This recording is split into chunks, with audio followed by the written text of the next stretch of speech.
नमस्कार, good evening. शाम के 5 बज चुके हैं। वक्त है सीधी बात का और मैं हूं आपके साथ मोनिका ग्रोवर। सीधी बात में आज का मुद्दा एसआईआर है, यानी कि स्पेशल इंटेंसिव रिपोर्ट। और इस रिपोर्ट को लेकर रिवीजन को लेकर लगातार सवाल उठ रहे हैं। ये जो सवाल उठ रहे हैं वो विपक्ष के नेता उठा रहे हैं और एक बार नहीं बल्कि बार बार उठा रहे हैं। एसआईआर का मुद्दा है कि थमने का नाम नहीं ले रहा है और यही एक बड़ी वजह है कि एक बार फिर से रार छिड़ गई है।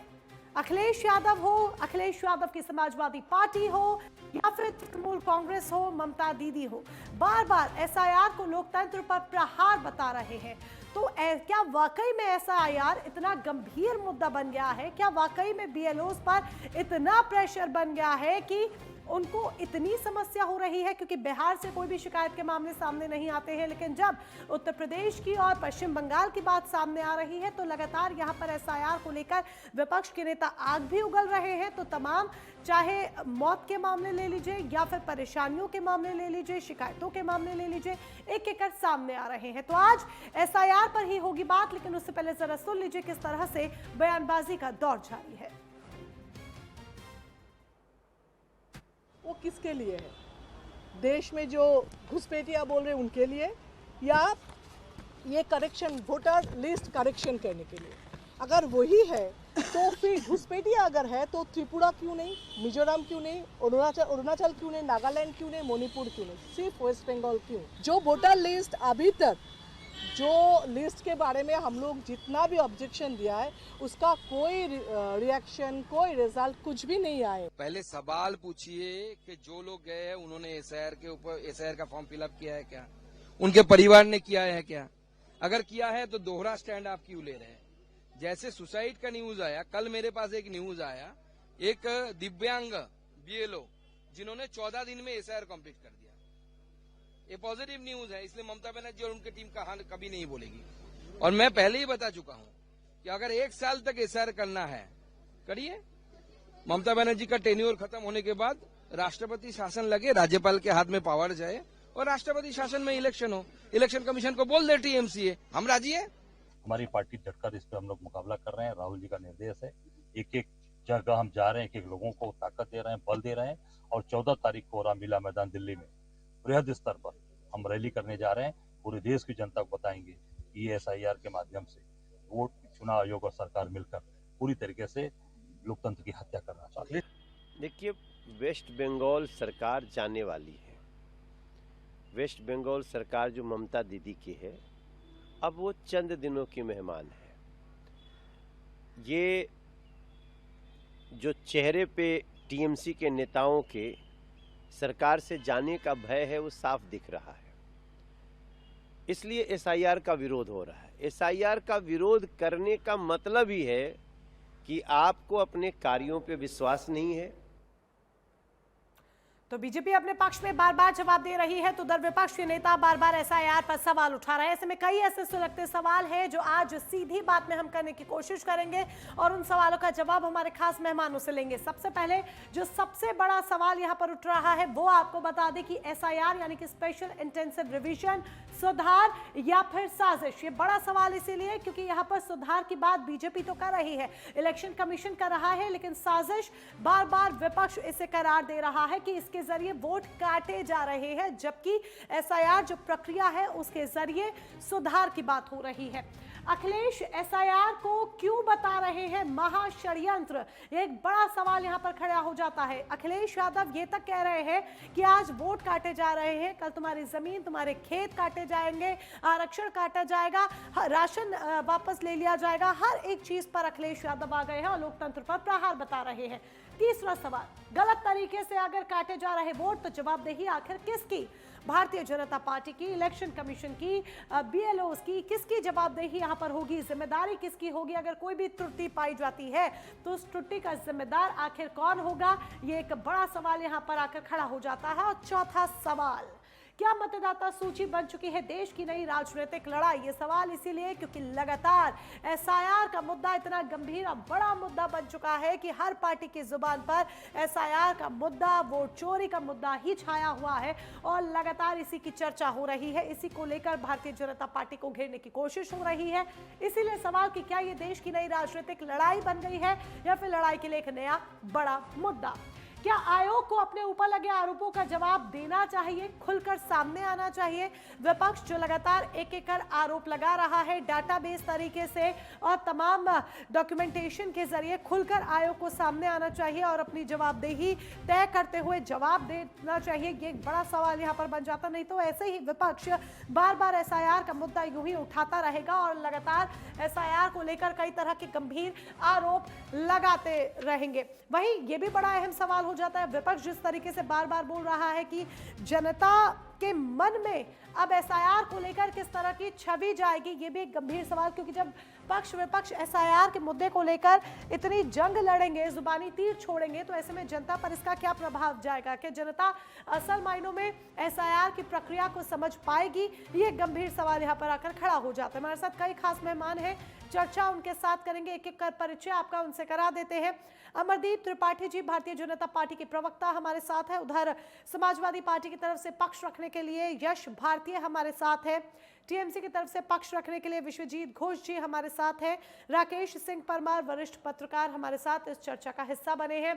आप सभी खास मेहमानों का बहुत बहुत स्वागत है। अमरदीप जी मुझे स्क्रीन पर अभी दिखाई नहीं दे रहे हैं, जल्द हमें ज्वाइन करेंगे। तो यश भारतीय जी के साथ शुरुआत करते हैं, समाजवादी पार्टी के प्रवक्ता है। यश भारतीय जी, अखिलेश यादव जी इसे लोकतंत्र पर प्रहार बता रहे हैं एसआईआर को, और ये तक कह रहे हैं कि आज वोट काटे जा रहे हैं, कल जमीन काटी जाएगी, कल खेत काटे जाएंगे, आरक्षण ले लिया जाएगा, राशन ले लिया जाएगा। किस आधार पर ये बात आप कह रहे हैं? और जनता के मन में क्या आपको नहीं लगता कि इससे एक भ्रम जाएगा कि कल को तो उनसे उनका राशन ले लिया जाएगा, उनकी जमीन ले ली जाएगी, सब कुछ हड़प लिया जाएगा? देखिए, पहले तो भारतीय जनता पार्टी से सवाल पूछना चाहिए था, जो राजनीतिक मंच से कह रहे थे कि आपकी हर चीज छीन ली जाएगी, मंगलसूत्र छीन लिया जाएगा, ये हो जाएगा। ये सारे सवाल तो पैदा उन्होंने किए, हम तो इनकी करनी पे विश्लेषण कर रहे हैं। माननीय अखिलेश यादव जी ने जो बात कही, लगातार जिस तरीके की चीजें, जो बुलडोजर संस्कृति जिस तरीके से चल रही है और चीजें जिस तरीके से चल रही है, एसआईआर की जो पूरी व्यवस्था जिस तरीके से चल रही है, योगी आदित्यनाथ जी 3 नवंबर को जाके बिहार चुनाव में कह रहे हैं कि हम डिटेंशन सेंटर बनाएंगे, और यहाँ भी 3 दिन पहले सारे डीएमओ को आदेश दे दिए कि डिटेंशन सेंटर बनाए जाए। यानी आप भय का और डर का माहौल खुद बना रहे हो। हम उस पर सवाल कर रहे हैं तो आप कह रहे हो कि हम बना रहे हैं। तो काम आप कर रहे हो, जनता के बीच में ले आकर के आपके काम हम बता रहे हैं, आपके कारनामों की पोल खोल रहे हैं। तो आप कारनामे नहीं करोगे तो हम आपके काम नहीं बताएंगे, आप काम जनहित के करोगे तो हम उसके साथ खड़े होंगे। जैसे ऑपरेशन सिंदूर शुरू हुआ, सब लोग, पूरा देश आपके साथ खड़ा था, सेना के साथ खड़ा हुआ था, और भारतीय जनता पार्टी क्या कर रही थी? धर्म के आधार पर कर्नल सोफिया कुरैशी को आतंकवादियों की बहन बता रही थी, और बताने वाले को आज भी कैबिनेट मंत्री बनाइए, भाजपा में शामिल करे हुए। तो ये कर्म और कुकर्म तो भारतीय जनता पार्टी के हैं। यहाँ एसआईआर में भी वही चीज हो रही है कि बीएलओ जो एक सरकारी व्यवस्था का हिस्सा है, उसको इतना प्रेशराइज किया हुआ है।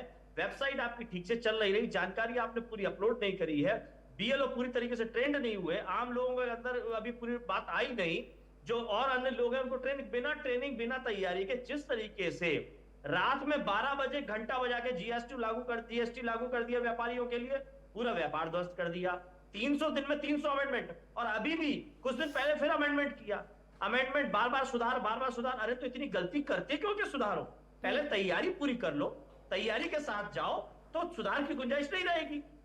आपको 300 बार सुधार करना पड़े एक साल के अंदर, 365। तो आप कह रहे हैं कि बीएलओस को ट्रेन नहीं किया गया है और बीएलओस इस तरीके से प्रिपेयर्ड नहीं है। नहीं। लेकिन ये जमीन कटने की बात, हाँ। मैं ये कह रहा हूँ मोनिका जी, मैं ये कह रहा हूँ कि तैयारी पूरी नहीं है। हाँ। वेबसाइट नहीं खुल रही है, हाँ। वेबसाइट नहीं खुल रही है, वेबसाइट पे जानकारियां पूरी तरीके से अपलोड नहीं की गई हैं, डाउनलोड करने में प्रॉब्लम हो रही है। सर तैयारी पूरी नहीं है।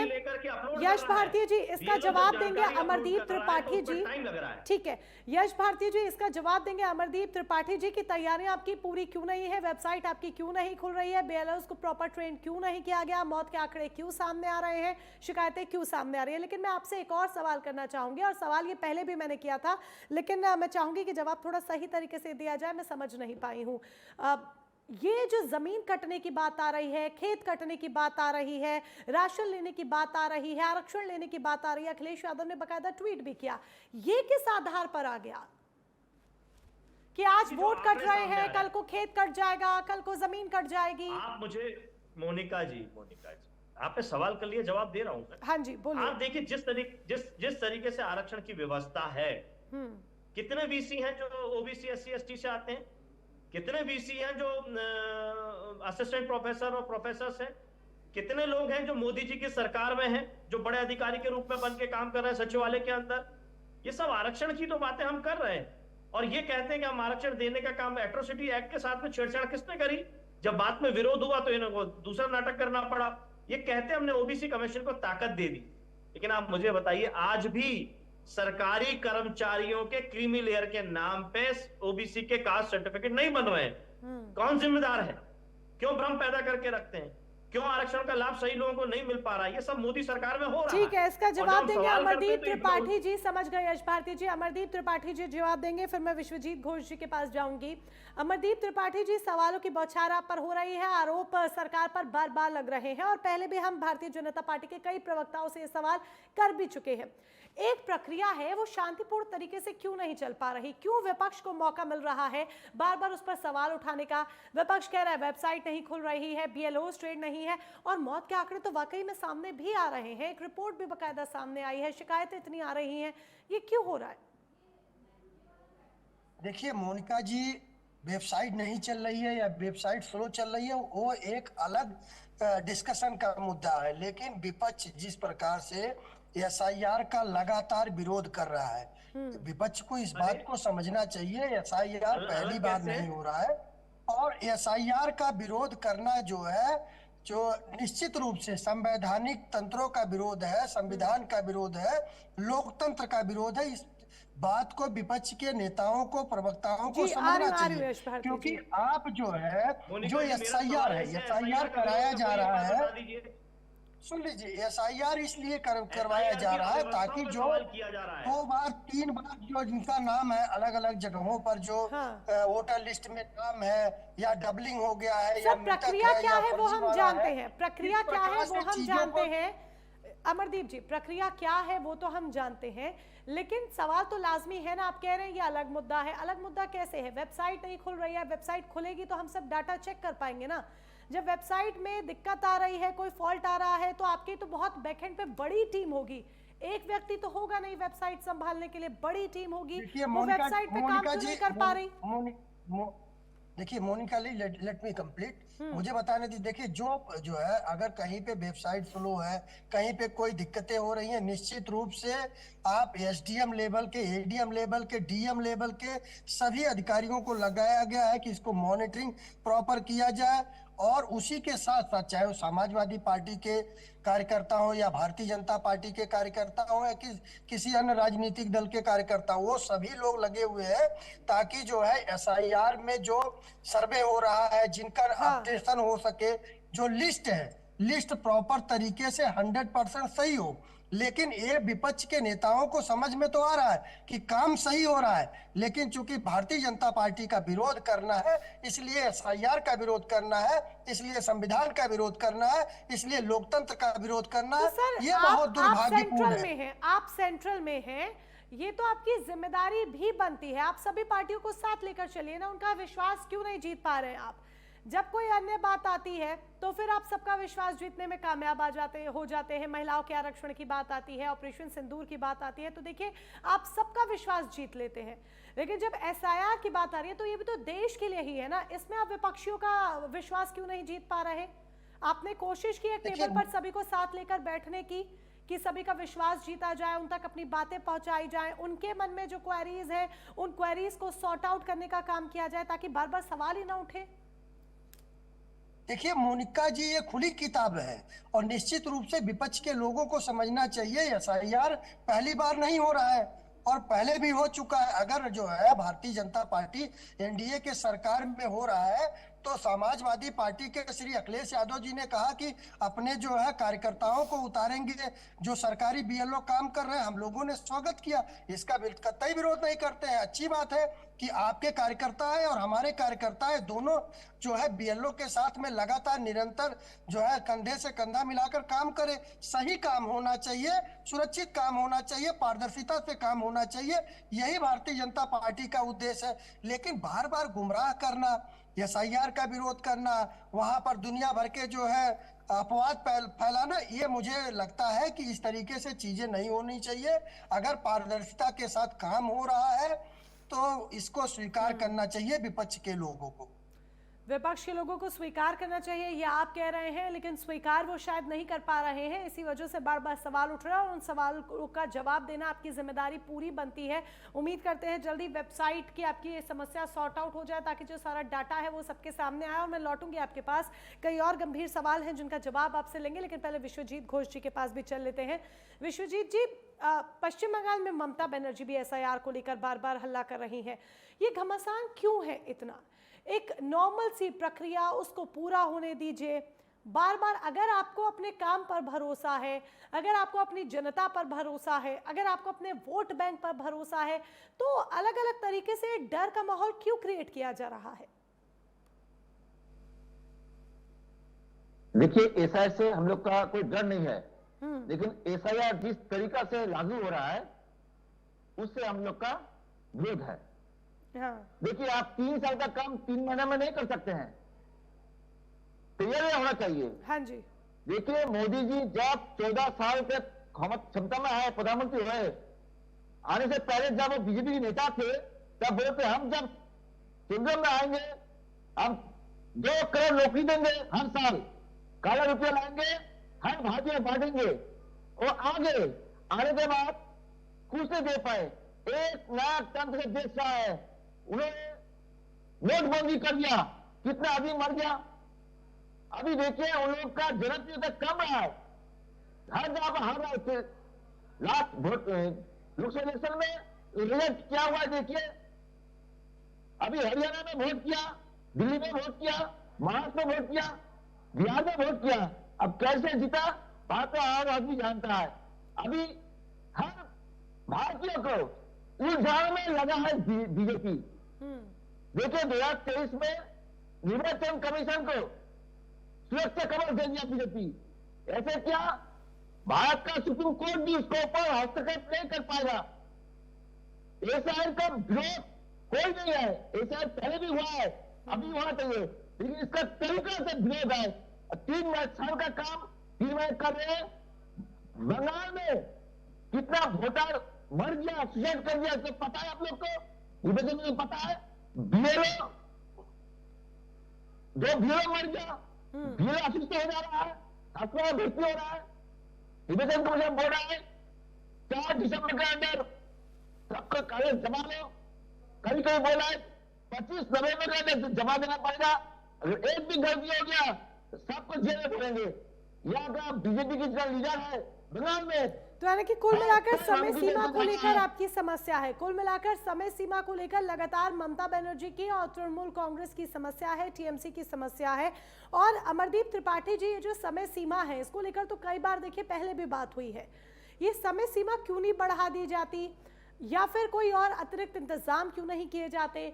लगातार आंकड़े सामने आ रहे हैं। पश्चिम बंगाल से भी मौत के मामले सामने आए हैं, उधर उत्तर प्रदेश में हाल ही में देख लीजिए गोंडा में एक बीएलओ अधिकारी ने सुसाइड कर ली, तो उधर बरेली में एक को हार्ट अटैक आ गया। लगातार रिपोर्ट में इस तरीके के आंकड़े आ रहे हैं।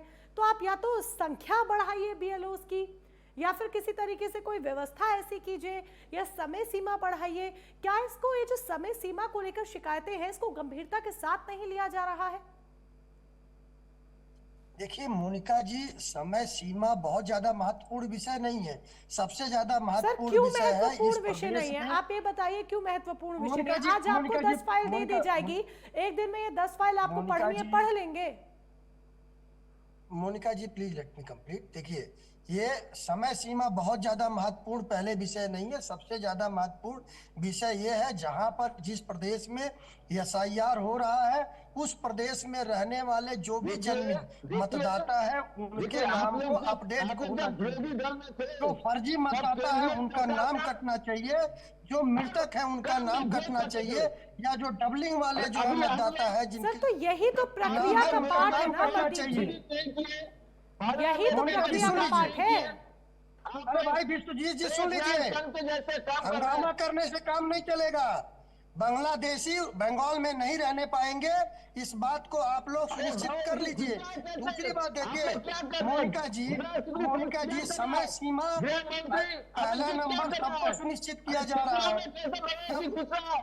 अरे भाई सुन लीजिए, नहीं बांग्लादेशी नहीं रहने पाएंगे, बांग्लादेशी फर्जी वोटिंग बंगाल में नहीं होने पाएगी। ममता दीदी का फर्जी वोटिंग नहीं चलेगा, फर्जी वोटिंग अब बंगाल में नहीं होगी। अरे ऐसे बोलते नहीं विश्वजीत जी इस बात को समझिए, एसआईआर का जो विरोध कर रहे हैं आप लोग, संविधान की बात करते हैं, संविधान को पढ़िए, लोकतंत्र को पढ़ने का कार्य करिए। एसआईआर का विरोध लोकतंत्र का विरोध है, संविधान का विरोध है, इसको स्वीकार करना पड़ेगा। भारतीय संविधान को स्वीकार करना पड़ेगा, एसआईआर को स्वीकार करना पड़ेगा। एसआईआर में आप लोगों का समर्थन जरूरी है। एक एक कर कर बोलिए, देखिए ऐसे बात समझ नहीं आएगी। आप दोनों एक एक कर कर बोलिए, एक एक कर कर बोलिए, ऐसे बात समझ में नहीं आएगी। पहले विश्वजीत जी की बात सुन लेते हैं ताकि उसका जवाब आप अमरदीप जी दे पाए, और फिर उसके बाद हम राकेश सिंह परमार सर के पास भी जाएंगे, वेट कर रहे हैं वो। फटाफट से 40 सेकंड्स में विश्वजीत जी अपनी बात कंप्लीट कीजिए, फिर अमरदीप जी उसका जवाब देंगे।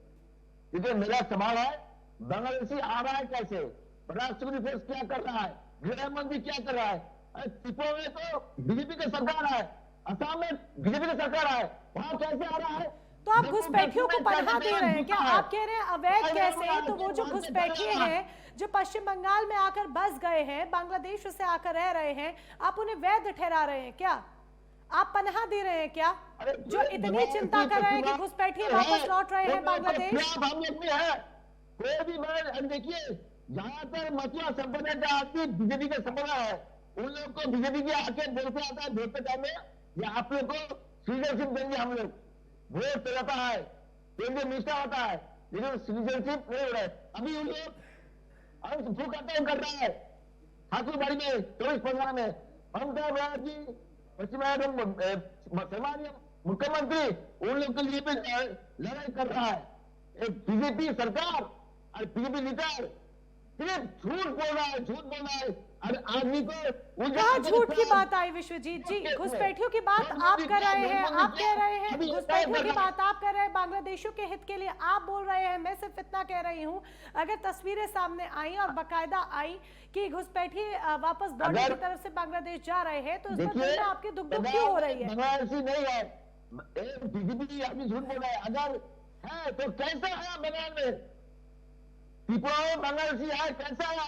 वहाँ का बीजेपी तो सरकार फिर कौन लोग हैं जो ये बाहर जा रहे हैं बोरिया बिस्तर लेकर? तो फिर कौन लोग हैं ये जो पश्चिम बंगाल से बाहर जा रहे हैं बोरिया बिस्तर लेकर? अरे वो लोग बाहर का राज्य से आ रहा है, उत्तर प्रदेश से आ रहा है, मध्य प्रदेश से आ रहा है, राजस्थान से आ रहा है। अच्छा, वो वापस वहां जा रहे हैं। उन लोग को बोलिए। अच्छा, एसआईआर की बात शुरू हुई, एसआईआर की प्रक्रिया शुरू हुई तो उत्तर प्रदेश के लोग बंगाल छोड़ के उत्तर प्रदेश जा रहे हैं। क्या बात कर रहे हैं विश्वजीत जी? एसआईआर की प्रक्रिया शुरू हुई तो उत्तर प्रदेश के रहने वाले लोग बंगाल छोड़ के उत्तर प्रदेश जा रहे हैं, मध्य प्रदेश के रहने वाले लोग बंगाल छोड़ के मध्य प्रदेश जा रहे हैं। उन्हें किस बात का डर कि वो बंगाल छोड़ के वापस एमपी जाएंगे? अगर यूपी के रहने वाले हैं बंगाल छोड़ के वापस यूपी आएंगे। देखिए, जो वैलिड वोटर है वो बंगाल में है, जो इनवैलिड वोटर है वो वहां से भाग रहा है। कौन दबा हुआ है? उत्तर प्रदेश से कैसे भाग रहा है, असम में कैसे बस गया, त्रिपुरा में कैसे बस गया इनवैलिड वोटर, और बीजेपी प्रमुख से पूछिए। अमरदीप जी फटाफट 40 सेकंड्स में आंसर कीजिए, फिर हम राकेश सिंह परमार जी के पास भी जाएंगे। कैसे घुसा है? ठीक है, आपने सुन लिया, अमरदीप जी की सुन लीजिए। मिलावट इतनी ज्यादा है जब से एसआईआर शुरू हुआ है, अभी तो तिलमिलाहट इनकी बढ़ गई है, क्योंकि इनको लगता है कि जो डुप्लीकेसी है, फर्जीवाड़ा है, जो बांग्लादेशी आके बसे हुए हैं, उन सभी का नाम कटेगा और इसी के साथ बंगाल से टीएमसी का सफाया हो जाएगा। इसी डर के वजह से विरोध किया जा रहा है एसआईआर का। तो विरोध किस बार यानी कि तेज से उठ रहे हैं और यहाँ पर पक्ष विपक्ष की लड़ाई साफ सीधे तौर पर देखी जा रही है। राकेश सिंह परमार जी के पास मैं जाना चाहूंगी। ठीक है, उनका भी व्यू मैं इस पर लेना चाहूंगी। राकेश जी, सुधार की बात एसआईआर के, ठीक है विश्वजीत जी आएंगे। राकेश जी, सुधार की बात बार बार इलेक्शन कमीशन कर रहा है, भारतीय जनता पार्टी कर रही है एसआईआर के जरिए, लेकिन फिर इसे साजिश क्यों करार दे दिया जा रहा है विपक्ष के द्वारा? क्या समस्या आकर ऐसी आंखें खड़ी हो रही है? वोट बैंक का डर है, राजनीतिक साजिश है, या फिर ये क्या है? मोनिका, आपको और आपके पैनलिस्टों के साथ सभी को मेरा प्रणाम जी। हमारे देश में अकाउंटेबिलिटी नहीं है राजनीतिक दलों का, बोलने का कोई रिकॉर्ड नहीं रखा जाता और उसकी पूछताछ नहीं होती, इसीलिए यह सब हो रहा है। दो उदाहरण मैं दूंगा। ममता बनर्जी केंद्र में मंत्री थी और पश्चिम बंगाल में ज्योति बसु का सरकार था, और ममता ने सदन में बोला, और सदन की प्रॉपर्टी है, कोई आदमी यूट्यूब से डाउनलोड कर सकता है, कि बंगाल में घुसपैठियों को एक एक करके चिन्हित करके बाहर किया जाए। सदन में मांग किया था ममता बनर्जी ने, क्योंकि तब वो सारे घुसपैठिए ज्योति बसु के वोटर थे। ममता बनर्जी चूंकि वहां सरकार में नहीं थी, नहीं आ पा रही थी, तो उन्होंने मांग किया था। अब आज वो उसी को निकालने का विरोध कर रहे हैं। एक और उदाहरण आपको दूंगा। कृषि कानून पर हमने देखा ना, महीनों दिन तक दिल्ली के दिल को रोक दिया गया था चारों तरफ से। वह बिल जब शरद पवार ने पास किया था, बिल कृषि मंत्री, उन्होंने 4 कदम आगे बढ़ के सारे राज्य के मुख्यमंत्रियों को चिट्ठी लिखा था कि भाई इसको इम्प्लीमेंट करिए, तो भारतीय जनता पार्टी ने पूरा सदन को अपने सर पे उठा लिया था, सदन नहीं चलने दिया था। वही जब वापस भारतीय जनता पार्टी सरकार में आई, तो उसी बिल को, क्योंकि वो तो सदन की प्रॉपर्टी है, उसको तो आप उसमें कुछ छेड़छाड़ करेंगे, अमेंडमेंट कर सकते हैं, उसी बिल को एज इट इज इंट्रोड्यूस किया भारतीय जनता पार्टी ने। तब वही शरद पवार और कांग्रेस और सपा जो अभी विपक्ष में है, उन लोगों ने उसी बिल का विरोध किया जिसको उन्होंने खुद इंट्रोड्यूस किया था। अब इस देश का जनता मैं हूं, नागरिक मैं हूं, मेरे पास अगर पूछने का अधिकार होता भाई अभी के विपक्ष से कि भाई अगर ये इतना ही बिल खराब था, किसान को जान मार देने वाला था, तो आप क्या जान मारना चाहते थे? किसानों की हत्यारे थे क्या जो आपने बिल इंट्रोड्यूस किया था? यही अभी इस एसआईआर कानून में हो रहा है। असल में क्या है कि मैं विश्वास करो, अगर नरेंद्र मोदी के विरुद्ध कोई 2G, 3G, जीजा जी, जमीन जी या कोई और जी वाला मुद्दा मिलता, तो एसआईआर तो कोई पूछता ही नहीं, चर्चा नहीं होता। लेकिन 2014 से मुद्दा विहीन विपक्ष का कुछ भी मिल रहा है ना, तो डूबते को तिनका का सहारा जैसा मतलब कोई मुद्दा नहीं है तो जो मुद्दा है उसको मुद्दा बना दिया जाए। मुद्दा नहीं, कुछ जनता के सामने कहा जाए कि मोदी खराब है। अब एग्जांपल एक और ले लो, अडानी अंबानी की बड़ी चर्चा होती है। हाँ। कांग्रेस के राहुल गांधी यात्रा में कहे कि अडानी, और एकमात्र कांग्रेस की सरकार दक्षिण में फुल फेस में आई है, वो सबसे पहले अडानी के श्री चरण में जाकर के लौटे हैं और लौटता हुआ फोटो डाले हैं कि आज अडानी जी से मीटिंग हुई है गौतम अडानी से और इन्वेस्टमेंट उनका आने वाला है। लौटता हुआ फोटो है समाचार चैनलों पर। अब वो कोई पूछ दे भाई अडानी तो बेईमान है, मोदी उसके साथ देश बेच रहा है, तो क्या आप तेलंगाना बेच रहे हैं? फायदा और जहां अपना फायदा नहीं है वहां सवाल है, और सवाल भी नहीं बल्कि सवालों की बौछार है। वरिष्ठ पत्रकार राकेश सिंह परमार जी के साथ ही हम ब्रेक में जाने से पहले बात कर रहे थे, उन्हीं के साथ चर्चा को आगे बढ़ाएंगे। राकेश जी, एसआईआर को लेकर जिस तरीके से आपने कहा कि विपक्ष के पास कोई मुद्दा नहीं है, यही एक बड़ी वजह है कि अब चुनाव है तो एसआईआर को ही मुद्दा बनाया जा रहा है। इसी बात को थोड़ा सा आगे बढ़ाते हैं। क्या जिस तरीके से हर राज्य में देखा जाए, जो एक औसत रेशियो सामने आ रहा है, भारतीय जनता पार्टी जीत प्राप्त कर रही है, जनता के बीच जो छवि है वो दबदबे वाली छवि है कि जनता पसंद कर रही है, यही एक बड़ी वजह है कि अधिकतर राज्यों में बीजेपी की सरकार बन रही है। क्या विपक्ष को अब आगे आने वाले चुनावों को देखते हुए इस बात का डर है कि दोबारा से बीजेपी ना आ जाए या बीजेपी टेक ओवर फुली ना कर ले, तो जो भी सामने आ रहा है बस उसको लेकर हंगामा खड़ा किया जाए? नहीं, ये तो हो ही रहा है ना। देखो, कोई भी आदमी एसआईआर को खत्म करने की बात नहीं कर सकता, एसआईआर ना हो ऐसा नहीं कर सकता, इलीगल मामला है।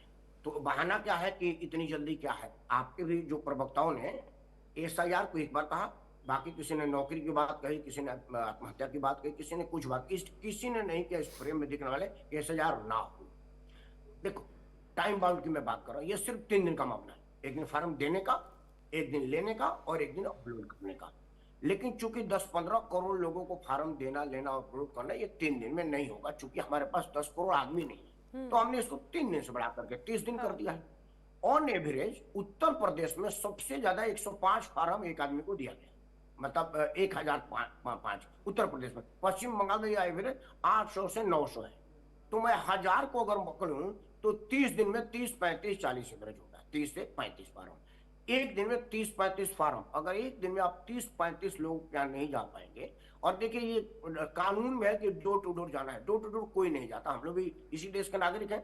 मेरे घर आया है, आपके घर आकर के बैठ गया, आपने कुर्सी दे दिया, आप ही अगल बगल के लोगों को बुला दिया, वो सब आ जाते हैं और वहाँ फार्म लेके चले जाते हैं, वही फार्म दे जाते हैं। ये डाकिया की तरह से घंटी बजा करके ना लेना होता ना देना होता है। कानून है कि आपको डोर टू डोर जाना, बस प्रैक्टिकल ऐसा होता नहीं है। तो एक दिन में 50-60 फार्म वो ले दे देते हैं, 10 में कोई आया नहीं आया ओवरेज में। तो इसमें कहीं कोई जल्दीबाजी नहीं है। अब बात कि आदमी मर रहा है, उसकी जिम्मेदारी का हो। वो एक नेताजी चुनाव में मर गए थे, तो चुनाव कैंसिल करा दे। जिस देश में चुनाव कैसे हो गए, एक नेताजी मर गए, एक नेताजी मंत्री पद का शपथ लेने के बाद मर गए। यही पश्चिम बंगाल में अब्दुल गनी खान चौधरी चुनाव लड़ गए, शपथ लेने की हैसियत ही नहीं हुई, तबीयत भी ठीक नहीं था, अस्पताल से बाहर नहीं आए, तो वो अपना अस्पताल से बाहर नहीं आए, चुनाव लड़ गए, सदन का शपथ नहीं लिया, बेचारे अस्पताल ही चले गए, तो फार्म ना भरा जाए। हर चीज का सुधार होता है, उसका सुझाव होता है। जितने राजनीतिक दल के लोग बात कर रहे हैं उनमें से एक भी सुधार पर बात नहीं कर रहा, एक भी सुझाव पर बात नहीं कर रहा, क्योंकि ना तो सुधार की गुंजाइश है, वो सब कुछ सुधरा हुआ है। और सुझाव ये देंगे तो क्या देंगे, सुझाव वाले योग्य नहीं है भाई, आप ही करेंगे ना, आप सुझाव क्या देंगे।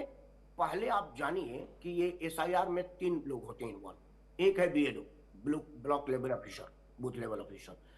इससे ज्यादा इंपॉर्टेंट होता है BLA, ब्लॉक लेवल एजेंट, जो राजनीतिक दल के लोग होते हैं, उसी गांव के लोग होते हैं।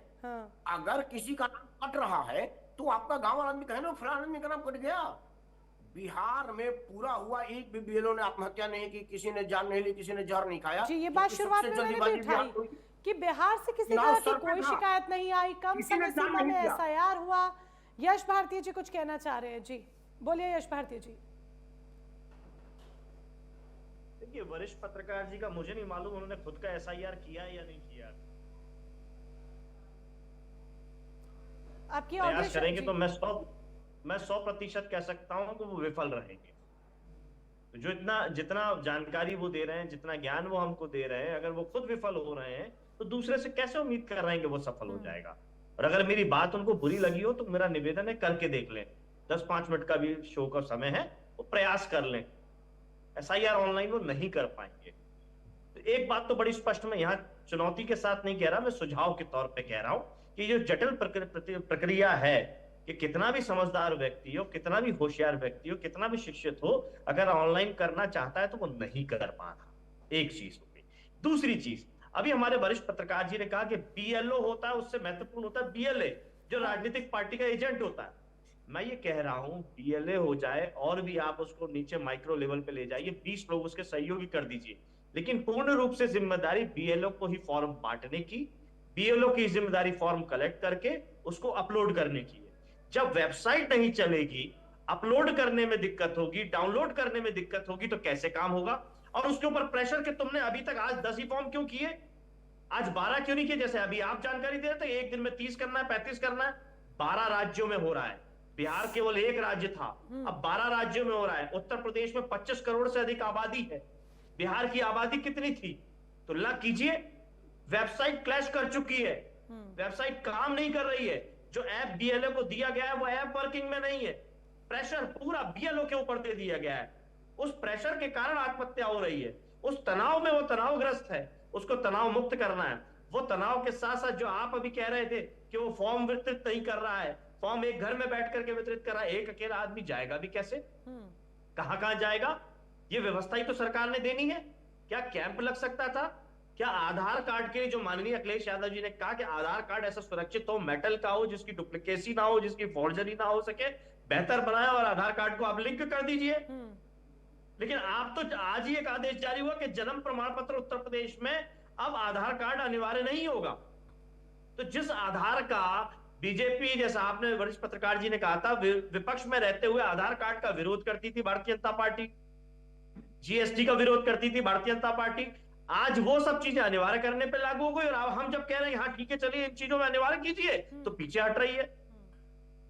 क्यों पीछे हट रही है? और दूसरा, हम देशवासियों को ये कह रहे हैं घुसपैठिए हैं, रोहिंगी हैं, बांग्लादेशी हैं। अरे 12 स्टेटों में हो रहा है, सभी जगह रोहिंगी और बांग्लादेशी हो गए, तो भारतीय जनता पार्टी मोदी सरकार 3 टर्म से कर क्या रही है? कौन दोषी है? कैसे आ गए? किसको गिरफ्तार किया अभी तक? किसी के भ्रष्टाचार से ही तो अंदर आए होंगे। और क्यों नहीं निकल? केवल एसआईआर से ये प्रमाणित हो जाएगा ये बांग्लादेशी है, ये रोहिंग्या है। शेख हसीना को तो आप बैठे हो देश के अंदर। इसका जो जवाब बांग्लादेश तो की सबसे अमरदीप जी प्रमुख ही थी। दे सकते हैं। जिस तरीके से सवाल आप उठा रहे हैं यश भारती जी, इसका जवाब सिर्फ अमरदीप जी ही दे सकते हैं। अमरदीप जी मोनिका जवाब जी, मैं दीजिए। इनसे भी कह रहा हूँ, हाँ। मैं इनसे भी कह रहा हूँ, ये अभी टीवी चैनल पे ऑनलाइन करके दिखाएं। अमरदीप जी करके दिखा दें, जो अभी बड़ी अच्छी अच्छी बातें कर रहे हैं। और खुद ने अपना एसआईआर कराया नहीं कराया, ये खुद चिंतन कर ले। अमरदीप जी बोलिए। घुसपैठिए देखिए, कोई अभी मोनिका की जी- बात नहीं, लगातार पहले भी रहे हैं। हालांकि आपकी तरफ से अभियान चलाया जा रहा है, इस बात को मैं भी कह रही हूँ। हाँ, अभियान चलाया जा रहा है, लगातार घुसपैठियों को वापस भेजा जा रहा है। अब इसके आगे क्या, क्योंकि सवाल कई हैं। देखिए मोनिका जी, एसआईआर सिर्फ घुसपैठियों को भगाने के लिए नहीं हो रहा है। एसआईआर का के सब घुसपैठियों के साथ साथ जो डुप्लीकेसी है, जो मृतक है, और भी अन्य पैरामीटर 3-4 जो है, उनको जो है दुरुस्त करके जो है जो मतदाता सूची है उसको परफेक्ट बनाने की है। सिर्फ एक पैरामीटर को ना आका जाए, तो 3-4 जो पैरामीटर है उनके सभी मुद्दों को देखते हुए उसमें जो है अमेंडमेंट किया जा रहा है, करेक्शन करके 100% किया जा रहा है। अमरदीप अब जी, अगर जैसे कोई त्रुटि समाजवादी होती है तो उसकी जवाबदेही किसकी है?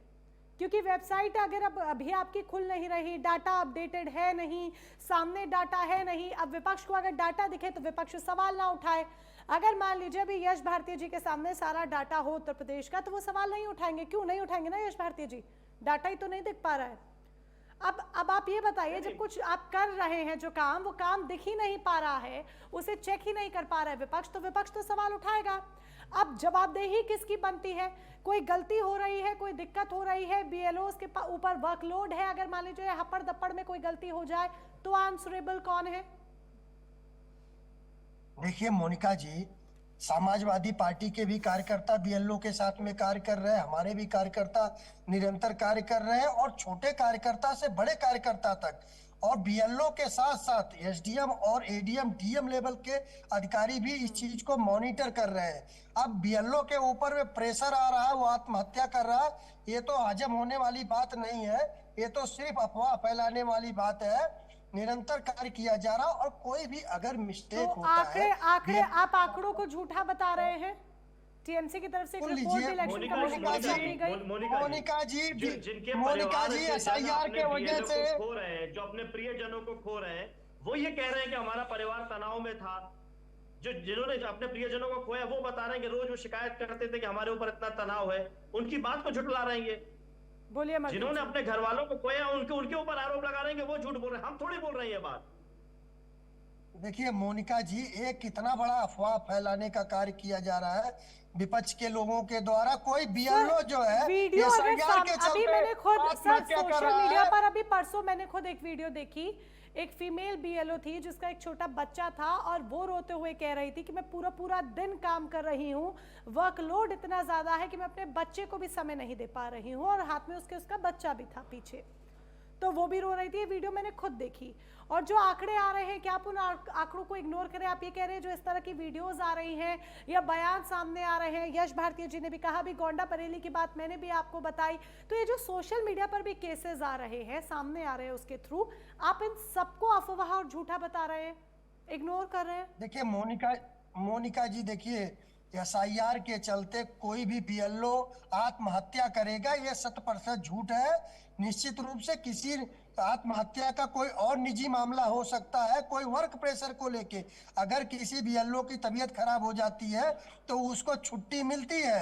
अगर अपने उच्च अधिकारी से कहता है कि उसको प्रॉब्लम हो रही है, मानसिक तनाव में है, तो निश्चित रूप से उसको रिलैक्सेशन मिलता है, छुट्टी मिलती है, और एक लंबा समय मिला हुआ है। इलेक्शन कमीशन के साथ टीएमसी की मुलाकात भी हुई है, एक मीटिंग भी हुई है। मैं विश्वजीत जी आप ही के पास आ रही हूँ, फिर अमरदीप जी से आगे का जवाब लिया जाएगा। पहले यश भारती जी कुछ कहना चाह रहे हैं, 40 सेकंड्स में अपनी बात कंप्लीट कीजिए, देन विश्वजीत जी के पास जाऊंगी। मोनिका जी, सबसे बड़ा सवाल ये है कि जो बीएलओ परेशान हो रहे हैं, बीएलओ के परिवार परेशान हो रहे हैं, तो भारतीय जनता पार्टी एक राजनीतिक पार्टी होने के नाते, सत्ताधारी दल होने के नाते जिम्मेदारी क्यों नहीं ले रही कि तनाव में क्यों है? ये वो तो उल्टा ignore विपक्ष कर को रहे क्यों हैं। कोस रहे हैं? ये बीएलओ की परेशानी है, आम नागरिक है, सरकारी कर्मचारी है, सरकार का हिस्सा है, उनकी चिंता भारतीय जनता पार्टी के लोगों को बिल्कुल ही नहीं है। हाँ, अगर कह रहे हैं तो वो कह रहे हैं हम षड्यंत्र कर रहे हैं। अरे कि हर बीएलओ के साथ समस्या, आप जाके बैठिए तो सही। ये स्पष्ट दिखाता है कि ये सफेद झूठ बोल रहे हैं। ग्राउंड पे आप अपने ऑडिट किया आसपास गया कहीं क्या भी अमरजीत जाओ। जी? ग्राउंड पे साथ जाकर ही चेक भारतीय किया गया? जनता पार्टी के कार्यकर्ता निरंतर काम कर रहे हैं। मैं ये कह रहा बात हूँ, नहीं मैं भूलना ये कह चाहिए। रहा हूँ मोनिका जी, हाँ। अरे थोड़ा शांत होइए साहब। मैं ये कह रहा हूँ मोनिका जी, माननीय अखिलेश यादव जी ने कहा कि जो टाइम है उसको थोड़ा बढ़ाइए ताकि वो बीएलओ पे प्रेशर कम हो जाए, वर्कलोड कम हो जाए। ये टाइम बढ़ाने वाली बात पे भारतीय जनता पार्टी सहयोगी क्यों नहीं बन रही है? बताइए अमरदीप क्या जी। जल्दी है आखिर ऐसी भारतीय जनता पार्टी को जो चुप बैठी हुई है? 10 दिन, 15 दिन, 20 दिन अगर समय सीमा बढ़ा दी जाती है आगे, तो इसमें क्या गुरेज है, क्या परेशानी है? मोनिका जी 10 दिन 15 दिन के बाद अगर समय सीमा बढ़ा दी जाएगी उसमें पूरा हो जाएगा, इस बात की कौन सी गारंटी है? गारंटी इस बात की होनी चाहिए कि एक एक सही अरे मतदाता गारंटी का आपकी जो कैसी है बातें करते चाहे हैं? ना हो, गारंटी ले लेकिन लीजिए। वर्कलोड तो जीएसटी कम में आपने होता है ना। 365 दिन में 300 बार अमेंडमेंट किया, आज भी आप जीएसटी में अमेंडमेंट्स कर रहे हो। जीएसटी से कौन सा लाभ हुआ? आप जीएसटी की बातें कर रहे हो अस्थिर कैसे? आप बताइए क्या करें? नोटबंदी से आपने कौन सी गारंटी दे दी थी? भारतीय संविधान में नोटबंदी से कौन सी बाबा गारंटी दी साहब थी? अम्बेडकर आतंकवाद के खत्म हो जाएगा संविधान होगा? में कितने बार जो है नोटबंदी से अमेंडमेंट गारंटी की किया बातें कर गया। रहे हो। आपसे बड़ा ये बेईमान गलत कोई था नहीं है क्या? जो देखिए, अमेंडमेंट से किया। देखिए समय समय अमेंडमेंट पर किया यश गया ना, भारती जी भारतीय होते हैं। संविधान में भी कोई अमेंडमेंट भी किया चीज गया। पत्थर की और लकीर दूसरी नहीं बात हो जाती, देखिए, समय इस समय बात पर को हर सुनिए। एक पॉलिसी में अमेंडमेंट्स होते हैं 300 और दिन इसमें में कोई 300 गलत बात amendments, नहीं यानी है। आपकी अमेंडमेंट्स कोई करना, तैयारी नहीं थी। चेंजेस करना, उसको अपडेट मोनिका जी, करना, अगर आपके अमेंडमेंट्स कार्यक्रम होते चला हैं। रही वेल, हैं और आप बार-बार विश्वजीत इस ठीक है, कार्यक्रम ठीक को है, रोकेंगी। विश्वजीत घोष जी के पास भी मैं जाना चाहूंगी। विश्वजीत अगर आप घोष जी बार-बार कुछ इस कहना कार्यक्रम चाह को रहे हैं, रोकेंगे ठीक है, तो रुकिए। दिखेगा कि आपकी विश्वजीत technical घोष जी team आप क्या और कहना आप चाह रहे हैं? तैयार अपनी हैं बात तो कार्यक्रम रखें ही, को लेकिन रोकेंगे। इसके साथ ही एक सवाल मेरा ये भी कि आज इलेक्शन, जी सुनिए, इलेक्शन कमीशन के साथ आप लोगों ने मुलाकात की थी, मीटिंग की थी, क्या कुछ मीटिंग में हुआ, कैसी मीटिंग रही, आप लोगों ने अपनी बात क्या रखी, क्या आश्वासन मिला? देखिए, बंगाल में 40 वोटर मर गया एसआई के चलते, बीएलओ मर गया। अभी निर्वाचन कमीशन जो बीजेपी का बात बोल रहा है, बीजेपी जो बोल रहा है, निर्वाचन कमीशन वही बात बोल रहा है। निर्वाचन कमीशन बोल रहा है आप लोग का कुछ बात नहीं मानेंगे, हमें जो डिसाइड डॉक्टर महिला डॉक्टरों का बलात्कार करके उनको मार दे रहे हैं। आप लोगों को ये नहीं आता थी समझ में? परेशानी बीजेपी वालों को दिखाई देता है, क्योंकि उन लोग चाहते हैं वोट चोरी करना और जीतना। जहां पर 1000 वोटर है जिस बूथ में, उसमें एक ही बीओ दिया गया है। विश्वजीत जी, ये नहीं लगता कि अगर इन मुद्दों में दम होता तो जनता पर इसका असर जाता? बिहार चुनाव में वोटिंग से ठीक पहले कांग्रेस की तरफ से वोट चोरी का मुद्दा भी उठाया जाता है। राहुल गांधी बकायदा हरियाणा में एक बड़ी स्क्रीन पर प्रूफ सब देते हैं, लेकिन फिर भी बम्पर वोटिंग होती है भारतीय जनता पार्टी के हक में। जनता तक या तो आप बात नहीं पहुंचा रहे हैं या बातों में दम नहीं है, क्योंकि जनता तो असर नहीं दिख रहा है ना जनता के ऊपर। जनता को शायद काम दिख रहा है। जहां पर ऐसा किया वहां पर बीजेपी का सरकार था। बंगाल में जैसे विरोध हो रहा है, अब बीजेपी ने बोला ये काम हो रहा है।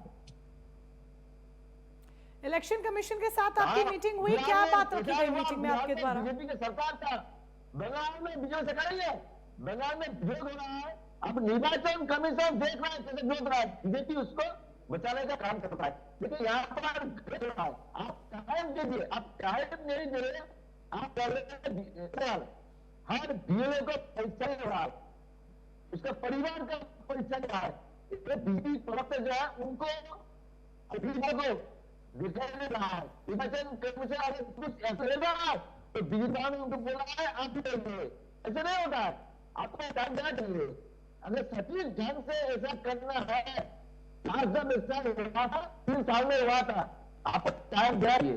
हम लोग बोल रहे हैं आप कीजिए, लेकिन टाइम दीजिए, हर आदमी को मौका दीजिए ऐसा पूरा करने का।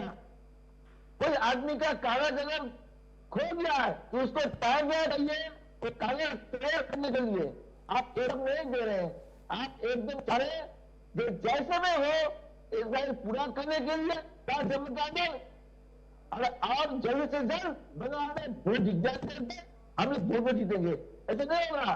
विश्वजीत जी, कहीं ये तो नहीं, आप देखिए जिस तरीके से टीएमसी इतना हो हल्ला कर रही है, आप भी इतनी बातें उठा रहे हैं, 2021 के विधानसभा चुनावों में याद है हमें कि CAA NRC के मुद्दे को सियासी हथियार बनाया गया था, क्योंकि मुस्लिम आबादी भी बहुत ज़्यादा है वहाँ पर। अब 2026 में विधानसभा चुनाव है, तो कहीं ये तो नहीं कि कोई मुद्दा अभी नया आपके पास नहीं है, तो SIR के ही जिनको आप पकड़ कर बैठ गए हैं कि इस बार 26 के चुनावों में हम लोग SIR को ही मुद्दा बनाएंगे, क्योंकि और कोई नेगेटिव बात अभी आपको दिख नहीं रही, क्योंकि बंगाल की सरकार तो इस वक्त यानी कि TMC इस वक्त SIR के अलावा और किसी मुद्दे को उठाती दिख भी नहीं रही है। तो आप लोगों को लग रहा है कि दोबारा सरकार में बने रहना है तो SIR के मुद्दे को नेगेटिवली दिखाया जाए टोटली? नहीं, ऐसा इतना मुद्दा नहीं है। मैंने ममता बनर्जी जी इतना काम किया है कि बंगाल का आदमी को काम पर ही किसी को ममता बनर्जी को मुख्यमंत्री बनाएंगे। SIR का क्या प्रॉब्लम इसीलिए है, SIR जिस तरीका से हो रहा है, आप तैयारी नहीं करके, आम आदमी को मौका नहीं देके आप जबरदस्ती SIR कर रहे हैं। आपको SIR कम से कम 1 साल 6 महीने काम देना चाहिए था। आप 24 में लोकसभा वोट होने का बाद आप कर सकते थे। अभी सामने में विधानसभा वोट लिस्ट में आप खरीद कर रहे हैं, इसी का क्या हमें है? आदमी जो भाई बेटा वो भी जा रहे हैं, जो DLO वो ठीक ढंग से काम नहीं कर रहे हैं, इतना परेशानी में हम लोग है। लोग हर टाइम पैसा कभी जा रहे हैं, जा रहे हैं। यही बात है, हम लोग चाह रहे हैं ऐसा ठीक तरीके से हर आदमी को मौका देना चाहिए। जो इन्वाइट हो गए उसका नाम करते थे, जो खारिज हो गए उसका एक भी नाम करना चाहिए। इसका हर को करना चाहिए। आदमी का मौलिक अधिकार खत्म करने आप तरीके को लेकर बात कर रहे हैं, लेकिन फिलहाल यहाँ पर मुद्दे के अलावा और कुछ नहीं दिख रहा कि TMC इसको सिर्फ एक मुद्दे के रूप में इस्तेमाल कर रही है। राकेश सिंह परमार जी के बाद में जाना चाहूंगी। अब राकेश जी, कहीं ना कहीं सिर्फ मुद्दा भी लग रहा है, क्योंकि अब देखिए यूपी में भी चुनाव, बंगाल में भी चुनाव, और दोनों ही राज्यों में देखिए सबसे ज्यादा शोर यहाँ से ही आ रहा है SIR का। इसके अलावा और कोई राज्य से ऐसा कोई शोर नहीं आ रहा है। जो शोर आ रहा है वो बंगाल और यूपी से ही आ रहा है। तो क्या ये सिर्फ चुनावी हथियार, चुनावी हथकंडा SIR को बनाकर विपक्ष की तरफ से कोशिश की जा रही है भुनाने की? और आपको लगता है कि जिस तरीके से इतना हो हल्ला हो रहा है, एक संवैधानिक लड़ाई हो गई है, तो सुप्रीम कोर्ट को स्वतः संज्ञान लेने की जरूरत है? अब देखो, अब ये सिर्फ एक बात से स्पष्ट हो जाता है। अभी प्रवक्ता साहब बता रहे थे कि इतना घुसपैठियों की चर्चा हो रही है तो शेख हसीना को काहे नहीं हटा रहे हैं।